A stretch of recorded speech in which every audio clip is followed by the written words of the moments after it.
YungBidness. YungBidness, a fire tag for a fire player. We've got two really solid ones here, but he has been playing a lot of Olimar and doubles, so not shocked to see it here. And I feel like Olimar is actually really good into both of these characters comparative to Rob.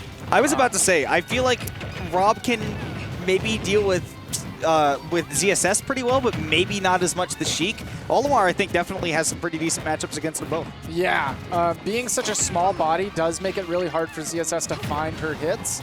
And Zare is not quite so oppressive when he doesn't mind being on the other side, and he's going to throw out his purple primarily is going to be the one that's hard to deal with. That's going to kill? Yeah. Wow. Okay, Olimar is late. That is the downside. It's very difficult for opponents to get in on you, but when they do get in, it matters quite a bit. So ledge traps, that's where he's going to really fall. I feel like that's the big thing you have to look out for as Olimar in this matchup in particular is just like, all right, what are ZSS's win conditions? Because how can she land those kills is the really big question for her in this matchup. Hakii's done a great job of stalling out and waiting out that whistle. That whistle, for those uninitiated, gives him a little bit armor to escape the combo. Yeah, but and that can be really big against ZSS. Yeah. See DeBuzz do that all the time when he plays against Mars. Well, again, yeah, Hakii waiting it out, but not having an answer for it this time. Yeah. I feel like the other thing that I see a lot when Mars and DeBuzz play is just, it's a constant tug of war between how deep is the ZSS willing to go against me and how much stage is the Olimar willing to give up to not get hit by an air. Yeah, and I mean, sometimes when you just do nothing and give up your combo, that is a punish in and of itself if you don't swing into the whistle and get hit. You know? I was thinking more about the neutral, but yeah, definitely in terms of the punish game as well. How much stage they want to give up. I literally blinked and then he was dead. Yeah, Side B scooped him off the ledge because no invincibility, so he was able to take a clean style. It was about 100%. Yeah, Olimar is a light character. Oh, must be the remembered. jab setup, I'm shocked. I guess that high percent was not forced into a tech situation. Also could have been really good DI up by Hakii there to recognize, all right, if the Olimar is close to me, he's maybe trying to set up into one of those tech situations. Tried to call it a jump, but just wasn't properly positioned for it. Oh, that nair in the back there is going to set up off stage. Again, knowing when the ZSS is trying to set up for a kill. Really good high recovery. Yeah, you've got to be so wary of her just going in deep to get that landing nair. Yeah. That was the meatiest nair I've ever seen. Now going for the really low recovery. Oh, he has a purple still takes it! Man. He was just scouting.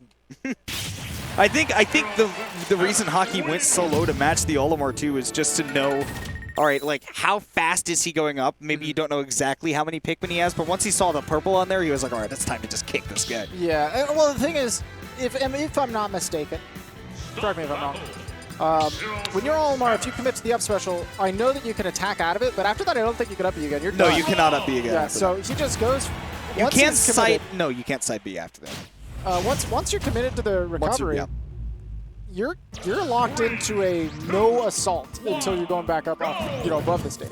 Yeah. So it's pretty free for Hakii to scare him all the way far away enough that he knew he was going to be able to come back to the attack. So now we're seeing the Rob come through. He's like, all right, well, if my Olimar's not going to do it, I'm at least going to go back to the main and see if my comfort's going to make it happen. And it might not just be the comfort either. This is a great stage for Rob, and I feel like Rob can match up well with ZSS, especially on the stage where sometimes landing the combo game for ZSS can be tough, but you have to be comfortable playing behind the platform and not directly under it. And game one, blind pick against a character or a player who has multiple characters. I don't blame you for going for the one that does better against both across the board. But like you said, I feel like Rob does fine enough against ZSS when you're able to get your foot in, comparative to Sheik, who really just doesn't let him play a lot of the time. Ooh, I think Hakii was waiting for an air dodge, but waiting for drift into the stage to maybe get the kill there.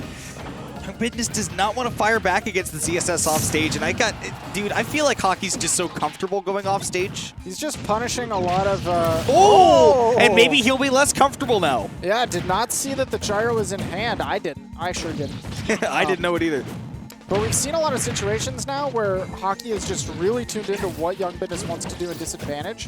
A lot of times where he's forced him to press an option and then immediately read it. Low back air on shield into punish the jump with back air. Oh, single hit of the up air. And actually, YungBidness is going to get a pretty big setup off of that. The parry is huge, great reaction or punish on the timing. He realized that Hakii's been going for these late aerials. Ooh, Hakii's just not able to find these kill confirms. Does get the back air on that side B. I thought that actually YungBidness was going to be the one connecting there, but we'll see. Ooh, great coverage there. The up air gets spot dodge, but he was still able to up tilt afterwards. Put on a lot of damage on this juggle. Gets on the plat, and that's going to be a wait. Yeah, you got to wait. Know that the up B is not going to kill him, and that might open up the Rob the opportunity to take your stock, and you say, hey, I got like 50 damage, so I'm going to take that to the bank. He didn't realize that he jab blocked fast enough. Ooh. I'm feeling a down smash at ledge right now from Hakii. Never mind the gyro again! Twice from below. The gyro takes Hakii's stocks. I feel like against the Rob, Hakii really needs to simplify his game plan off stage. Oh my god, the custom Rob combo! I haven't seen that one yet. Oh! That definitely could have been a 0 to death in the making. But it just kind of fell apart. Oh, okay, so Hakii's got the ledge trap with the gyro. Oh my god, do you see how much momentum Hakii has just after that one SD? Where did the 88% come from? Okay, does not give him the tech in place, that's big. Because even if you roll in that situation and get hit by a paralyzer, you're not dying across stage. I love the way that Hakii's playing this right now. Down smash, oh! Big punish, but not a high enough percent to take a kill off of it, right? Oh! My goodness. Hakii got the tech in he wanted, but he wasn't willing to commit to covering it just yet. I love the long recovery there by YungBidness, but the back air at the ledge. Hakii continues to lock him down. Man, YungBidness knows that was his game. Yeah, I mean, both of them were really, really close. But Hakii, even in situation where game 2, he died in really unusual ways. Yeah. 2 not traditional stocks taken by YungBidness. Yeah, a couple of gyros and a no-techs. Yeah. Hakii was still able to keep it together and really applied pressure. After YungBidness dropped the stock to an SD to go down to the last one, Hakii said, all right, now it's my time. That's a little bit of crack in the egg, and now I just got to keep beating at it until it falls apart. Yeah.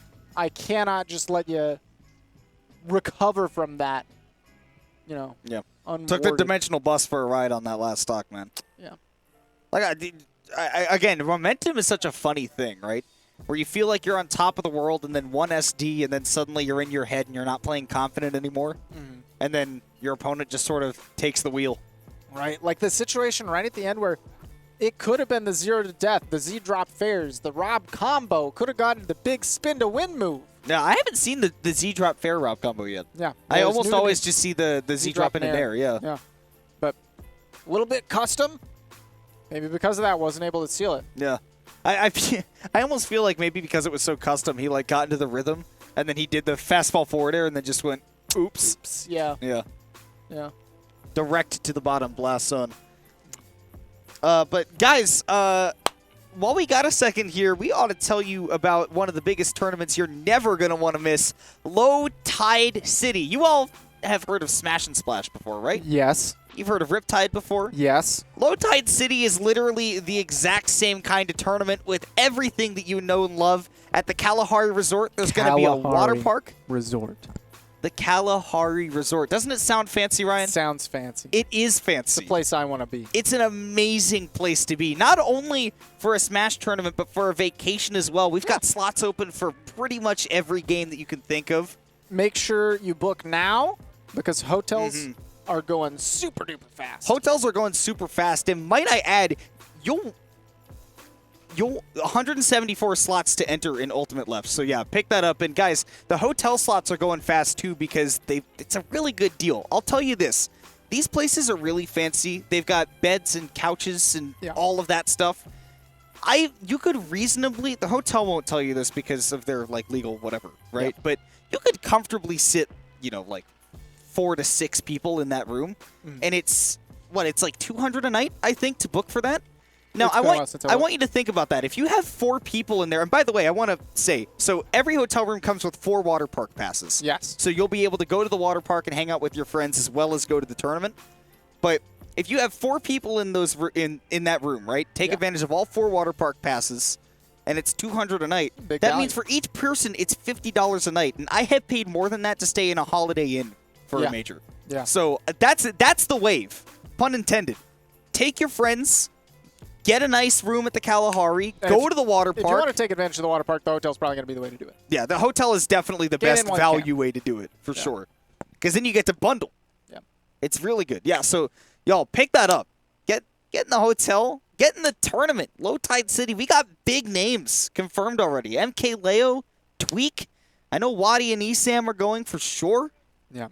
So Elegant. keep that in mind. Maybe take some time to sign up on this little quick break we're going to take. And then whenever we're all done, come back and enjoy more Super Smash Brothers.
What's good, everybody? Welcome back to Ultimate Shockwave number 71. I'm here, your man's T-Lock Cultist, joined by A-Rod and